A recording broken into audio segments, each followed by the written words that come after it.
Hi and welcome to On the Town. I'm Don Mackey, and my guest today is Brian Markelonis. Brian, I met a year and a half ago. Yeah, year and a half ago, yes. I don't know did you call first or did you just... I believe I called, yes. I think he called. He called first, and he appeared at the door of the old LCAT studio with a DVD. I asked him what it was, and it was him riding his motorcycle along the beautiful scenic roads of western Massachusetts. I think maybe it was down in Connecticut. I think it was, off Soapstone Mountain, a fall foliage ride. Yeah. So anyway, it's just started, and now we have a show on LCAT, airs twice a week, called Adventure Riding TV. And Brian is the genius behind that. It's a really cool thing, and he's here to tell us all about that and urban exploration and a bunch of other things. So glad we finally had a chance to do this. Yes, thank you for having me. So you've been riding motorcycles for a while. How did you start this thing? Yeah, boy, it's a long backstory, I started this obviously after having ridden motorcycles for a while. I was doing some videotaping of bass guitar lessons on the internet, and because you're a musician. Correct. Yes, been playing the bass for about 18 years, and so I was giving lessons on pentatonic scales and even some cover songs and writing down tablature, because I had sometimes leaned on the internet maybe to learn a song quickly before a show or see if I couldn't get that part just right. And obviously when I'm on the internet looking at that stuff, different days you're looking at music, and sometimes I would look at motorcycles because that's an interest of mine. Mm-hmm. And I thought, well, I have this camera, and when I'm not recording music, I could probably mount it to my bike and give like a point of view motorcycle ride to people who either enjoy motorcycle riding and watching it, or people who have no experience in it, and they could then experience what it's like to be on a motorcycle, maybe the first person. Mm-hmm. So that's what sort of was a catalyst to doing this, which became Adventure Riding TV, that we know now. At first it was just riding, and then urban exploration got involved with that as part of furthering the journey. Like they say that life isn't just the destination but the ride, and so sometimes taking a long motorcycle ride is great fun, but then you get to the place that you're at and maybe you want the adventure to continue, and that's sort of the idea behind what we're doing. And you ride with a group of guys, not necessarily always together, but there are 7 of us all together, yeah. And sometimes we'll get 5 of us or 6 of us at once, but I don't think we've ever had all 7. But there are 7 different people who ride and participate in the the scenic byways, and we hadn't really gotten into as a group into the urban exploration yet, but we do a lot of the motorcycle riding. So hopefully, if people have watched the show and liked a little bit of the scenery, go out to these locations that are right here in Western Mass. Absolutely. So, talk a little bit about the sort of the bigger adventure riding community that you sort of found on the internet, and how sure. you got to that. Well, it started back in 2005. My friend Derek and I took a ride out to the Sturgis motorcycle rally on our motorcycles without much of a plan. We had a place to stay. We didn't have any stopping points or destinations along the way. We figured we'd ride till we got tired. And for folks who don't know, that's in South Dakota. South Dakota. Yes, okay. Right near the Wyoming border. So we took this ride, and it was pretty amazing to do it, considering we didn't have any real long distance. We'd ridden out to Cleveland a couple times, but nothing of this magnitude. And when we got finally to our destination, it was like we stopped, but something was missing for us. We were really into the ride and all the different scenery we were seeing, but the sort of stopping, now you're in a situation where you've got bikes parked on the road, or people are showing off the work they've done to their bikes or had done to their bikes, and it was okay, but it was just, we were feeling like that desire to get back on the road and that sense of adventure, which we didn't know that there was a term for riding called adventure riding. It's just, it fits very well, but, we were enjoying the adventure of riding. Right. So we ended up we were going to stay for, I think, almost a week, but we ended up leaving after a day and a half to get back on the road. Now, we should have continued on to California because, I don't know that I'll ever get the chance to do that again. But we did learn a lot about that and learn that we liked the road time more than the downtime. Although it's always nice to have some food and a drink after a long day of riding, but wasn't necessarily the destination we were looking for. Right.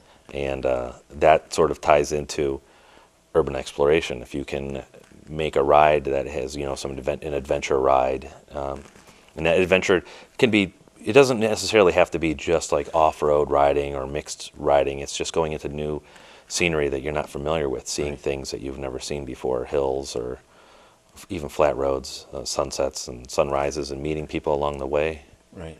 And then, so why not make that destination something that, maybe other people would say would be a ruin or something past its prime, like an old building, and explore that.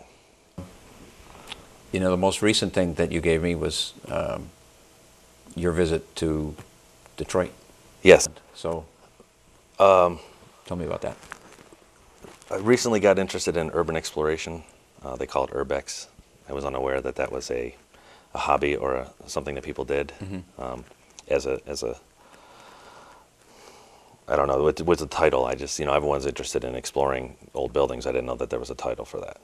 And in trying to learn more about urban exploration, I was online and watching videos of people exercising their urban exploration.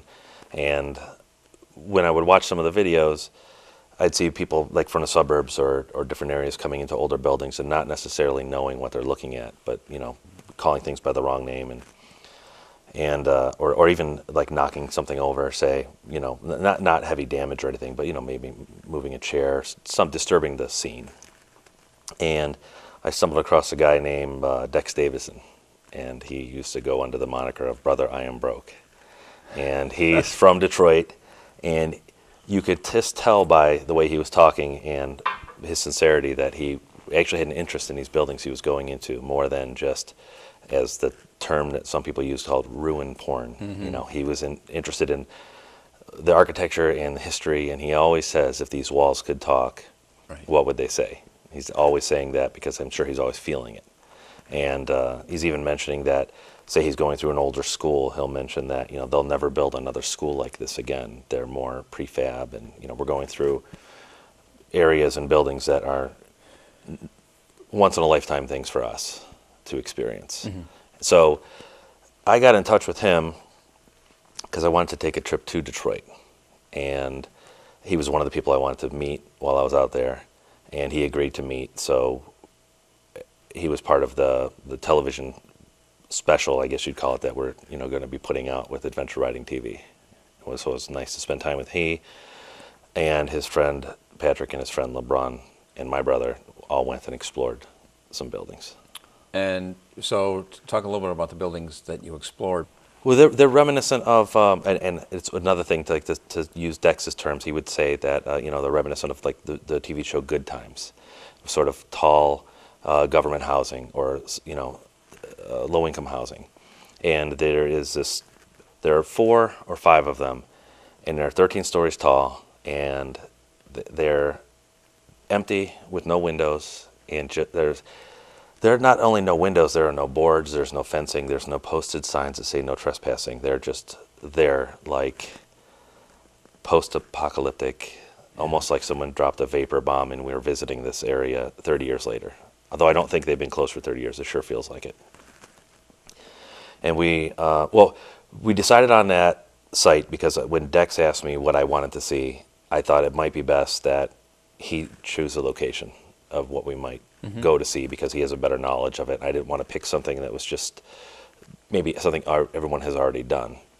So he chose that area. The other thing that's nice about Dex, and he's mentioned it in his videos, and I kind of got the feeling of that, he can get the word, say, I don't say the word on the street, but like it's okay to go into this area this day or this particular time, as far as external factors. Now, Detroit's got a high crime rate and a lot of problems that I'm sure affect everybody, but it's nicer to know that somebody might have the their ear to the ground and know that it's okay to go into this area this day Right. without having to worry about much, or at least minimizing worrying about it. Right.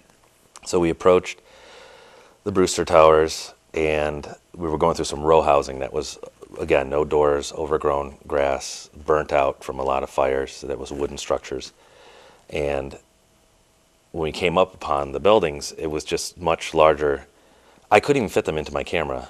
And he's asking me how do you feel about this? Because he was sort of interviewing me. He's got his own camera going.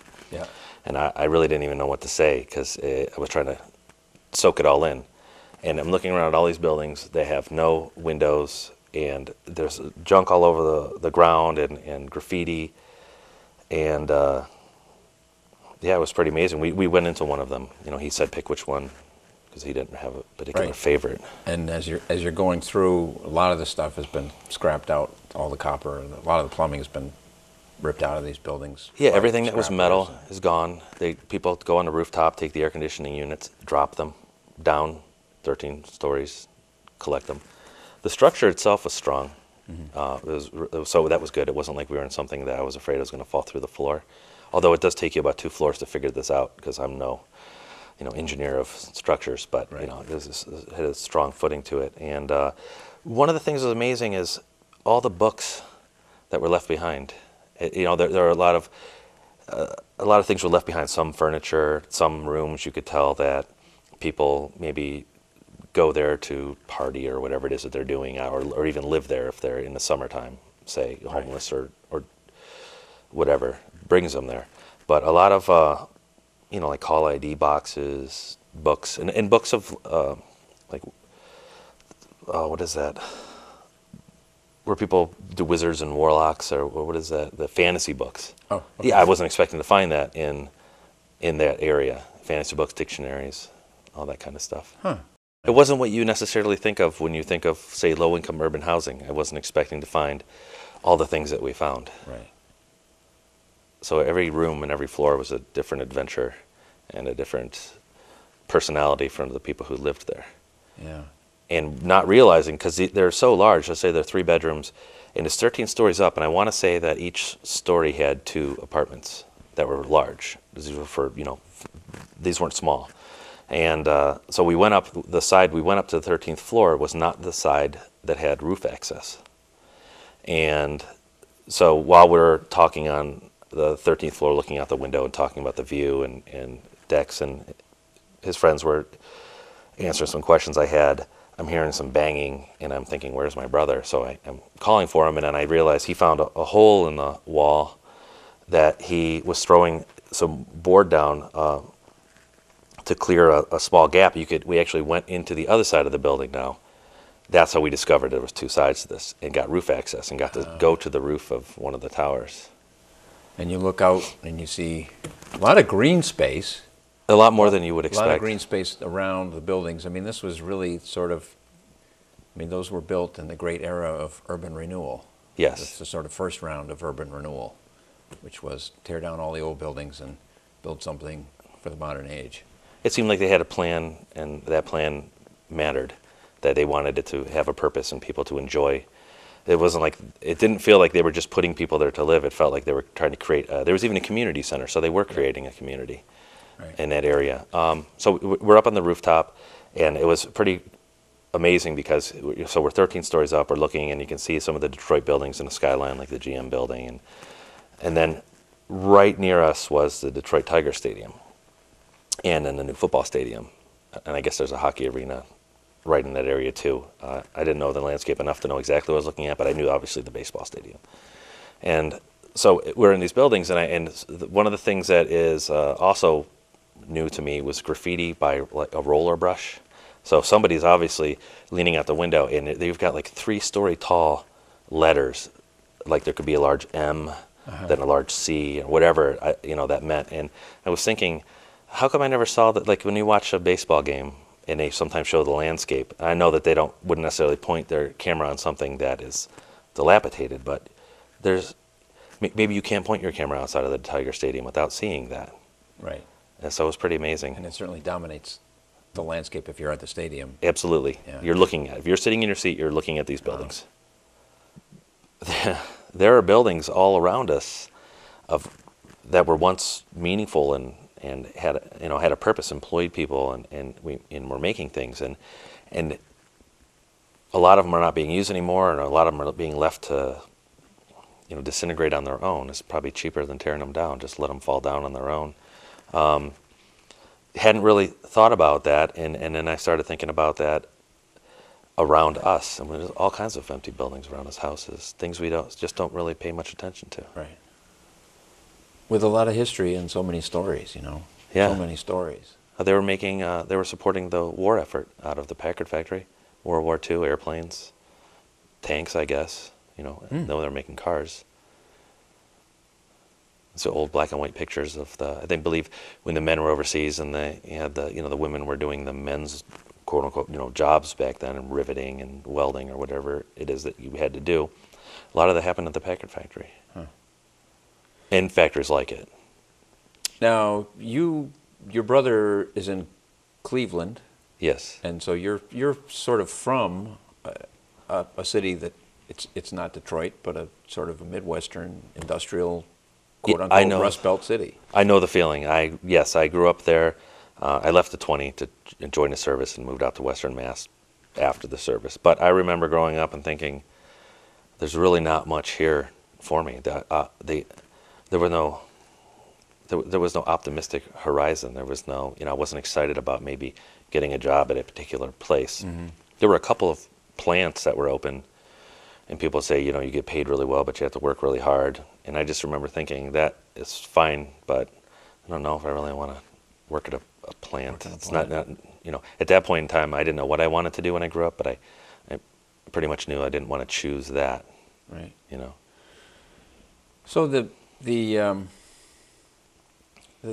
sort of process of urban exploration and these guys like Dex who, and I think to clarify, they are exploring these buildings to really get back in touch with those stories that, like as you say, if the walls could talk. I know one of the things that Dex had mentioned, like I said,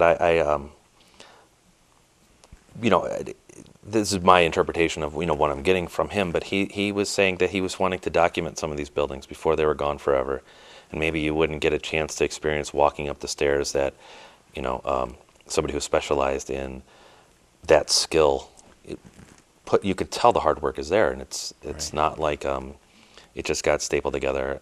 Entranceways to buildings were grand. These were schools that they mattered. Right. Enough that they would put the time and dedication to make them feel important and to be important.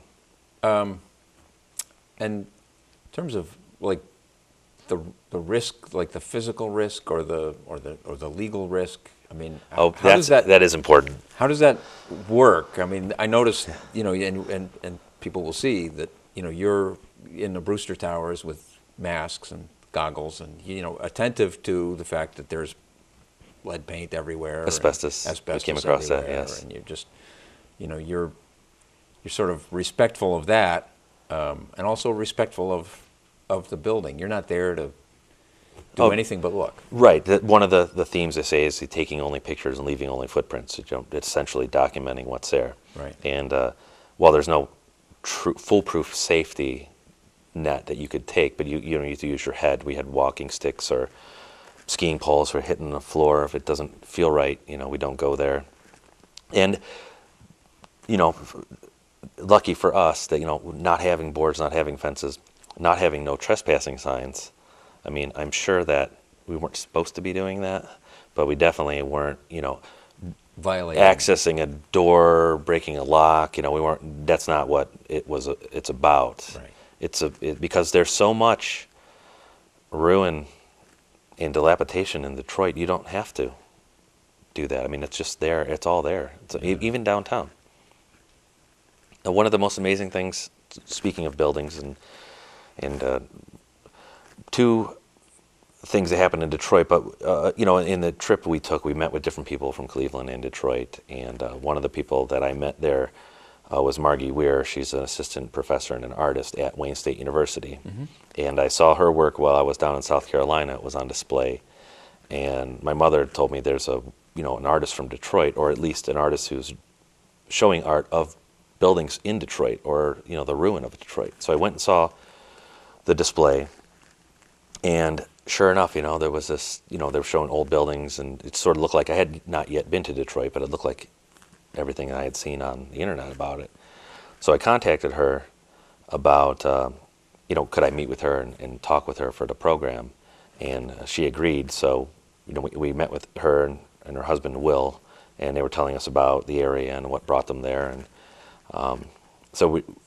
after we met with them, we were leaving to go meet with Dex and explore the Brewster Towers. And so the area Wayne State's in is just a couple streets that are pretty nice. The houses are nice. The buildings are in good shape. And we turned a corner, and right downtown is some graffiti and boarded up buildings. And then we turned another corner, and there's this building. It's a 3/4 size skyscraper, not the largest building, but a big building downtown. And up top, someone had taken, apparently with a roller and black paint, and wrote Zombieland on the building. And so I was, talking to my brother and thinking that must be from a movie, from a commercial or something. And we found out from Dex later that they had been there for a while, and it wasn't. And it sort of gave me the idea that Detroit, well, it made me feel a bunch of different feelings. But one of the things that I was thinking was either Detroit doesn't have the money to address issues like that, or it maybe was feeling a little, almost defeated and just leaving it there. And another important thing too about Detroit was that it definitely wasn't going there to expose, all the things that they did wrong, or but more to document what is actually there. But all the people we met from Detroit were all optimistic and very nice people. Yeah. And that was good. That was really good, and it felt good to be with those people. And glad to have you do what you're doing. I mean, right? They were very welcoming to you. Yes, they were very welcoming to have their, to have a story told, or to have somebody take interest in what's going on. Yeah, it's pretty amazing. And one of the amazing things about it is, I don't have the exact numbers, but I believe it's like 144 square miles, and it was one of the largest cities in America, and it's sort of just gone off the radar and just disappeared, and no one realizes that there's this, big parts of this city are like a dump. Yeah. And there are people who live there. They can't leave, and they're hoping for change and hoping for things to get better and being optimistic. No, it does make you wonder, like, what is it that allowed us to really, like, kind of stand by, well, these cities, Pittsburgh and Detroit, Cleveland to some degree, just kind of crumbled. I don't know. I wish I had that answer. But I will tell you, though, obviously going there, and it was the intent is to explore and adventure. So, there are many people have many different political ideas of what happened or what caused that. And, but again, like we're showing what is there and exploring what is there, not, passing a judgment per se. Right. But I couldn't help but think of that, during the Ross Perot campaign, where he made that famous statement about hearing, if NAFTA, say, passed and we'd shipped our jobs overseas, that huge sucking sound of money and jobs going overseas. And that was playing in my head when I was driving around there, because something sucked everything out of that city. Out of that. And it's a pretty amazing place, though. I know that, say, I have some family and tell them I'm going to Detroit, and thinking, why would you go to Detroit? And people would say, why would you go there? Why don't you go someplace nice, a beach, something? But, I would go back. I really did enjoy the time that I spent there and the people that I met. It would be nice to see them again. Well, and I think, I can relate that locally to people who, you'll say, well, I'm going downtown to Springfield, and they'll say, well, why would you go into Springfield?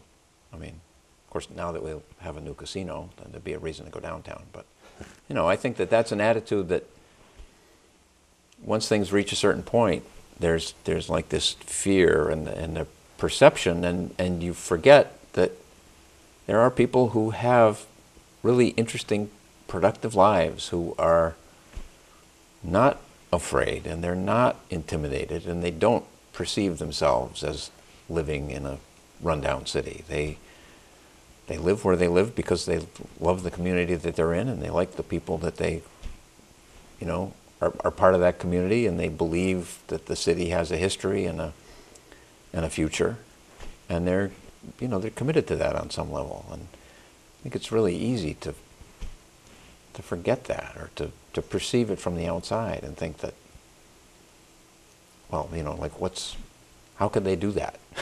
I like it. I like to go to downtowns anywhere, just even looking at the architecture. You could tell that a business would build a building, and that the statement of the building would have a purpose and pride, and it would represent the company that put it there. And there are, there certainly are some beautiful buildings, and Holyoke, just beautiful buildings, and that there are people who choose to live there because they appreciate that. Yeah, it's funny you say that, because speaking of choosing to live somewhere, when I would talk to Margie and Will, they moved from New Mexico, I believe it was, to Detroit. They'd lived there for 3 years, but they bought a house that you could see the Packard factory at. And Detroit has many different neighborhoods and areas, and the majority of them are not good neighborhoods. But around the Packard factory was particularly, I felt, a bad neighborhood. I could feel it. You could see it, you could feel it. You've got some no-name, say, fast food restaurant, a liquor store with bars and chains, and an abandoned car wash with people sitting outside on milk crates and drinking. Mm-hmm. And you had to walk past this to go to the Packard factory. So, you're just thinking, we didn't really fit. I knew we didn't fit into that neighborhood. We're walking with cameras, and people don't walk around with cameras in a neighborhood and like that. And so, unless you're from out of town, probably. So, but they chose to live there because they have a belief that I think that things could and will get better, and they appreciated what is there, even though you really have to be of that mindset to appreciate it. Talk a little bit about some of the other people who are now sharing their content with you, because we've focused on kind of Western Massachusetts and Detroit, and there are different aspects to adventure riding. It's global. Different types of riding, mm-hmm. right? There's like kind of competitive riding and ice racing. We had one on racing on the ice, and it's global. And there's some really beautiful stuff. I mean, adventure riding in the Andes is sort of spectacular. Ecuador, the gentleman from Ecuador, Freedom Bike Rentals, is a company. He moved down there, and they're doing bike rentals. You can fly into Ecuador and book a 12-day trip, or give you either guided or self-guided with the GPS and a bike. And the cool thing is that they have really taken the time to capture some of the scenery by motorcycle. Mm-hmm. And I actually had approached them about being a contributor to the show, and they were more than happy to do it. Now our show doesn't advertise. We credit people for what they do, but so they, in knowing that, they had no problem with it and thought it would be really cool to share that content with people and let people see what it's like where they're at. And so another thing that is good about the program is not just we have a social media presence. We do show things online, mm-hmm. not just LCAT, but everybody that I've talked to, when we tell them it's a cable access program, it's in a smaller Western Massachusetts town, they get excited about it and are happy to be a part of the cable access program, which seems like not such a big deal, but it's an underutilized tool. Anybody can submit content to cable access, and it'd be nice if more people did, but these people who, I had contacted or in other cases contacted me were are happy to be a part of the program. Yeah, it is interesting, and it's a little counterintuitive, because running the station, the thing that we sort of concentrate on is how do we get our content online. Sure. Because we reach just really cable subscribers in East Longmeadow. So that's 4,800 households. Well, I can tell you that our program's reaching from Ecuador to Detroit and up in Canada, and they're all aware and participating. So it's pretty neat. It is really neat. It is really neat. So what is there about motorcycles? I mean, what's the difference between going out for a drive, you know, in a Buick with your in-laws, and going out for a ride on a motorcycle? Well, there are two different aspects. Basically, the first one that comes to my mind is that, you know, a motorcycle can go places that a car can't go to. Right. But there's also the experience of riding a motorcycle and the piece of not having, sometimes, you know, not having a passenger, not having a radio, not having anything but the noise of the road in your thoughts. And it's pretty peaceful and gives you a chance to decompress sometimes or come up with ideas or thoughts. It's just you time with the road. But as far as utilizing it in adventure riding, it's definitely, a motorcycle is definitely a vehicle that can get to places that you wouldn't want to take a car. The different terrain that is bumpy, or if the road turns into a trail, Right. you don't have to stop, and you can continue down the trail. Now, adventure riding isn't just a dual sport motorcycle, though. It's tied into that. A lot of people think of it. I mean, you can take any motorcycle on a fire road, say, or down by the Nightville Dam. Yep. You know, we had different motorcycles in that episode we filmed. I was on a street bike. I mean, we had another street bike and a cruiser, and then we had, you know, this bike was along for the ride. And so there is, if you explore more to adventure riding, you see that there is what comes to mind, which is like an off-road motorcycle helmet and a bike that looks like it's made for the dirt. But it's really the adventure to the person who's experiencing it. Right. And that is up for people to define for themselves. What you the know. adventure is. Yeah. Yeah. And that's the nice thing about it, too. It doesn't cost money necessarily. You can do it as expensive as you want or as cheap as you want. You can buy a high-end motorcycle that looks like it's ready to go across the Sahara, or you can buy a cheap motorcycle that barely runs off Craigslist and take your own adventure. Do you want to go to South America? Meet some of these guys? I don't know. I thought about it. I would like to go there, but to be quite honest with you, I try to balance this hobby and with family, and so when I think of an actual long-term, you know, adventure, it's more along the lines of taking a family vacation.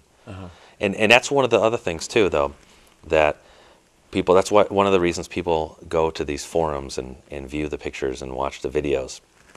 I remember reading a forum and somebody posted, quite humbly, "I don't have the money or the time to do an adventure like this," and I don't remember the particular adventure, but it was somewhere in the world, and it was like a 2-month adventure. Somebody had the time and money to do it, and I hadn't thought that, you know, I am watching this and not processing. Yeah, I don't have 2 months to leave work and the budget to do that. So it's not anything I've really thought about doing realistically. When I think of, you know, that kind of expenditure, I usually think about, you know, doing something with the family. Right. You know, but it's awesome to watch. And the other thing too is that's why Detroit was so cool, because I was thinking, it is far away from here to say, but, you know, it's not unattainable. You can drive. Went for a weekend. Yeah. And so you can drive out there, and you can have. There's so much adventure just here, and, you know, and to shrink it down into Western Mass, the scenic byways. I mean, there's enough to experience here that I kind of, and it brings me to mind that, you know, before I go out elsewhere, what else am I missing? What else have I not seen here? Right. You know. Which makes me want to bring up the canoe trip. Oh, sure. Because we've been canoe trip is expanding. really cool. We've been expanding a little bit. So adventure isn't just limited to, you know, motorcycle riding or that mode of transportation. And so I like to have fun and laugh as well. And so the idea of going down the Connecticut River with 4 people in 2 canoes, and 3 of us don't know anything about canoeing except what limited canoeing experience we had as a child, or on the rare occasion we canoed. So we wanted to go down the river and check out what does Springfield look like from the river's perspective. Right. And I was fortunate enough that my friend Joe, who I met a long time ago, it had his own idea that he was not doing well financially, Social Security, disability, or whatever his financial issues were. He decided that one summer, to save some money, he was going to camp. But not just camp, he was going to camp on the banks of the Connecticut River.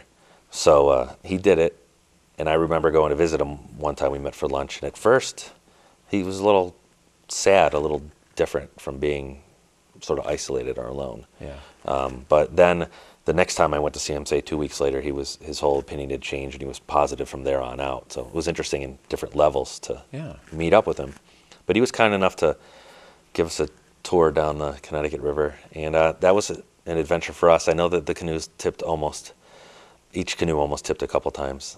Joe and I almost went over underneath the train track. I didn't really, when you're holding the camera, you can't really get that. Maybe you would have seen it from a different perspective, but Right. It was pretty exciting.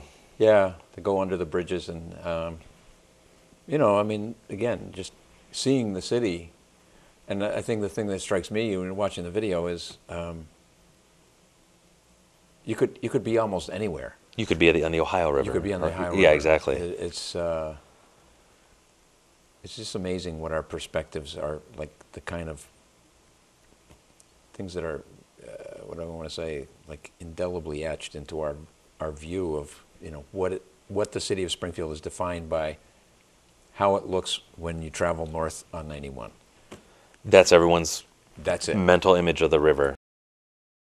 We're hoping to do another, so we have episodes of Adventure Riding TV, and then we have, I don't say those are specials, but like a 1 hour or half an hour video of a scenic byway, and then the Connecticut River was one of its own shows. And we're hoping to go down to New York City and meet with a guy who is he calls himself Crazy New York Driver, or Hubcap Joe. He sells hubcaps in New Jersey, New York area. But he, besides just doing videos on like eBay selling, that's his niche for, he does urban exploration, mild urban exploration, doesn't go into any buildings, but he likes to look at bridges and underpasses. And he's got quite a personality. And so he agreed to do an episode or a program with us. So I'm trying to, get that coordinated and make that happen. Oh, that's cool. So that'll be great. It's pretty exciting to think of it that way. Yeah. We talked a little bit ago about, not being able to take 2 months and go to South America. But so that there, what is the value to experience, and how does our ability to share this content and the tools we have, what is the value of that sort of vicarious experience that these things allow you to have? And it's not the same, but I feel like what you're doing and the kind of things that happen at the local level, when we do the parade, or we do on Monday we'll do the Veterans Parade, and the Veterans Parade, the vets, they get together at the Legion and they march up to the town hall and they remember basically everybody who's fallen, Sure, and honor their brothers. and served, and it's a very touching thing. It's not a media event. It is not spectacular in any way. It is just really simple, pure human action. And I think we're just so immersed in a world of media content that has to be sensational to be visible, for it to get a place on TV. I mean, reality television, which isn't real, but it's always like the sensational story, the story that we're gonna help somebody fix their life, or we're gonna help. Sure. That there is something almost pornographic in that, and I think I like what I do, and I really like the fact that you gave me that call and you showed up at the door with something that is just you essentially talking with these tools, with video, and showing experience at that level. And it gives people a perspective of Route 116, or the view from the top of Mount Holyoke, or the top of Sugarloaf. And Well, we found on one of our trips, I believe it was in Connecticut, Route 47 up into Hinsdale, New Hampshire, we stopped at a bridge. I believe it was Miller's River, Miller's Falls River. I'm not sure what the exact name of the river was. But when we stopped at the bridge to take some pictures, we saw in the distance there was a large train bridge. I'm not sure if it was active or not because we didn't see anything go over. But when we looked down on the river, there were axles of some event happened there. I don't know if they were dumped in there railroad 100 years railroad ago. car axles, Yeah, or if something came off a bridge and got washed down. But it's pretty amazing. I guess it's all in the eye of the beholder and what you appreciate. But it's not that hard to appreciate what's going on around you when you just take the time to do so. To look, yeah. They say sometimes, unplug for a little bit and get to know your surroundings.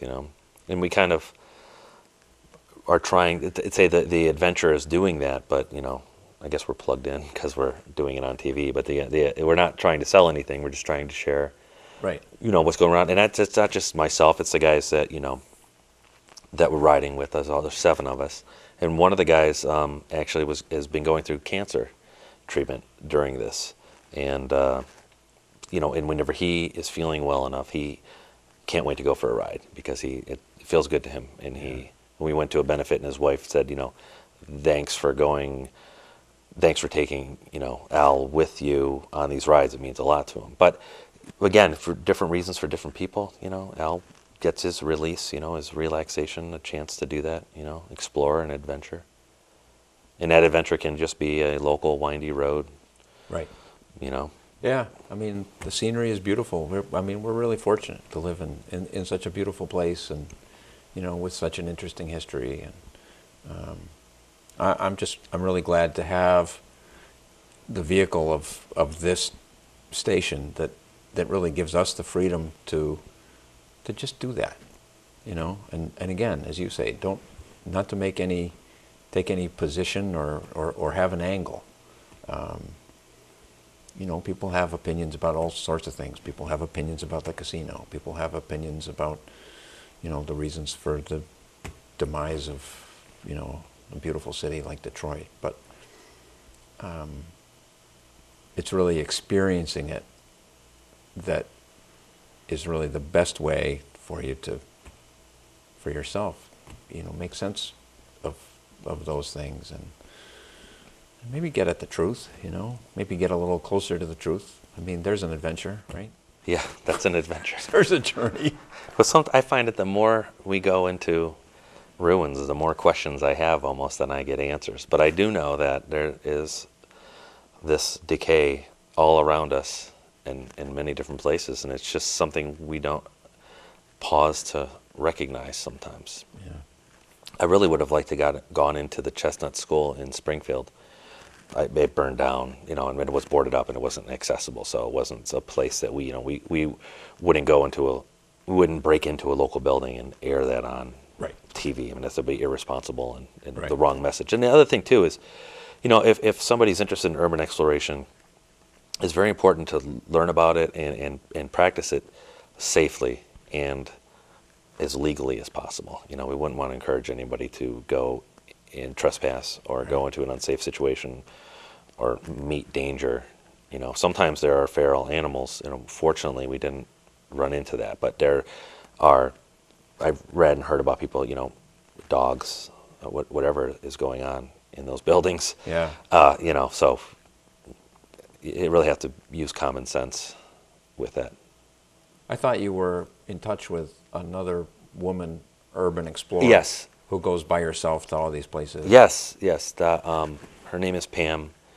A lot, people go by screen names are kind of aliases these days, So her name's Pam something, and her screen name is Tiki Tricks, and everyone knows her as that.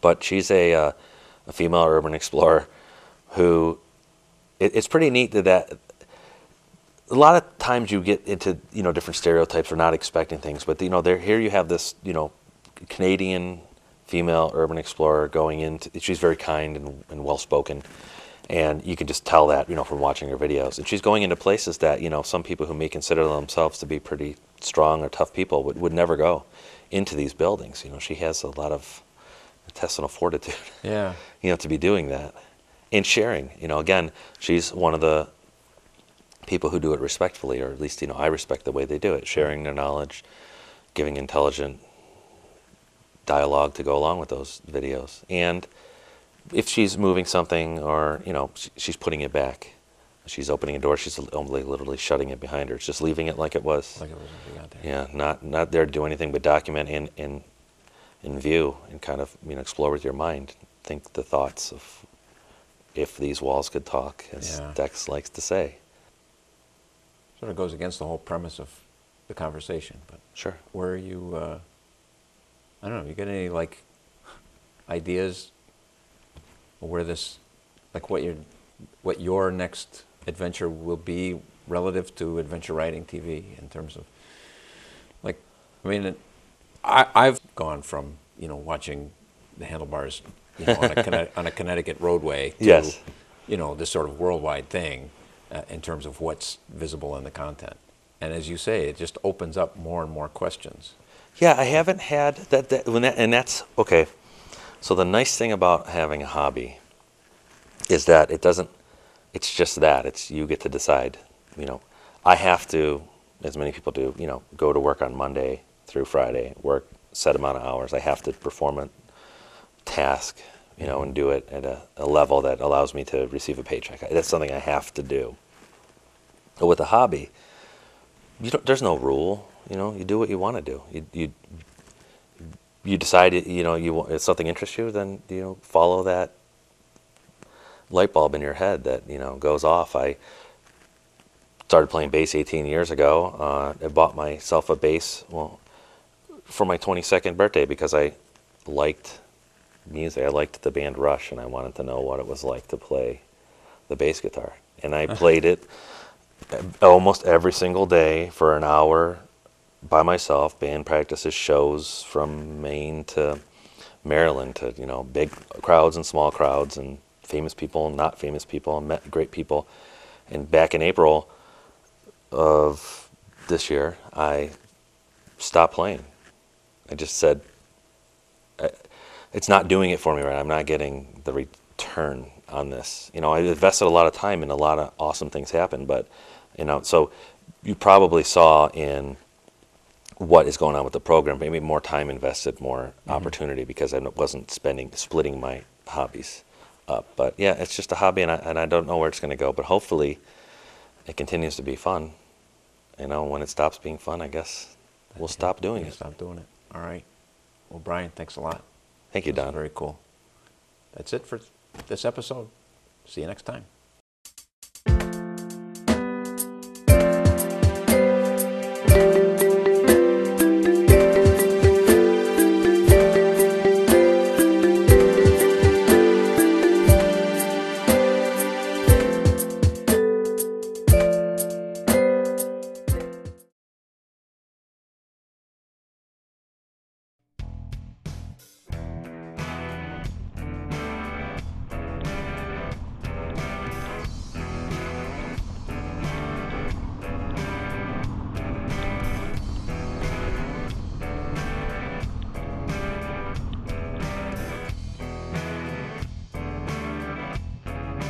Davis, an urban explorer, used to go by the name of Brother I Am Broke.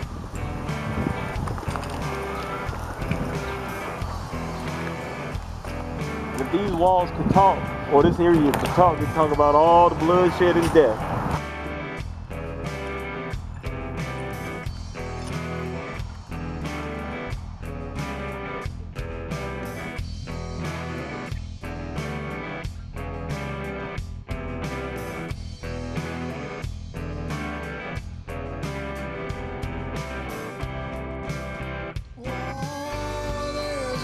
And